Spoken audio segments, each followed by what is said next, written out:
İnsanımıza belə bir sualım var.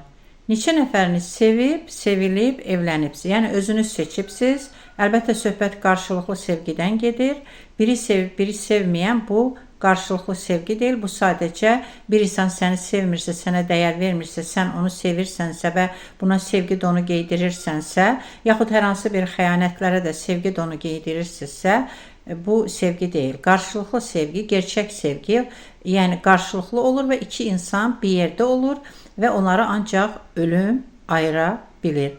Yəni hər şeyin əsasında cəsarət durur və sonra da əldə etdiyini qorumaq üçün bilgi, ilgi, əmək lazım gəlir və bu ilk belə deyək, sevgi həyatın anlamı, sevgi ən böyük xəzinədir. Əgər onu, qarşılıqlı sevgini tapıb onu qoruya bilmirsinizsə və buna min cür bəhanə ilə öz qorxaqlığınıza min don giydirirsinizsə, bu əlbəttə sevgi deyil. Çünki əzizim, sən sevirdinsə, onun yanında olmalıydın. O sevirdisə, sənin yanında olmalıdır.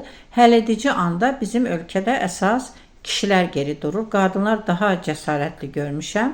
Və beləliklə, əziz kişilər, siz kimdən qorxursunuz? Ananızdan, ailənizdən, yaxud da cəmaat nə deyər? Amma ailəniz arxanızda dursa, inanın ki, o cəmaatı da qarşınıza alarsınız. Beləliklə, qədimdə belə bir misal var idi. Bütün yollar Romaya gedir. Bütün bu yollar bizim yalan və qorxu üzərində, əsas da yalan da qorxudan doğur. Qorxu və yalan üzərində qurulan ailələrin kökünə gedir. Ona görə də 32 ildir bu sistem, yəni yalan və saxta, qorxu və saxtalıq üzərində qurulan bu sistem yaxşı insanları da çürütdü və növbə çatıbdı son qalaya ailə. Ailə institutu da dağıla gedir və onu da qorxu ilə, yalanla, zorla artıq qoruya bilməzsiniz və burada belə bir sual çıxır. Məgər İlham Əliyev deyir ki, sizə filan kəslə evlənin, yaxud filan kəslə evlənməyin. Deməli, belə çıxır ki, qorxu sizin öz şəxsi həyatınızda əsas sizi xoşbəxt edən bir mərhələdə siz gözünüzü yumub özünüzü uçuruma ata bilmirsinizsə, bunu Əliyevlərdə, yəni günah axtarmağınıza heç dəyməz.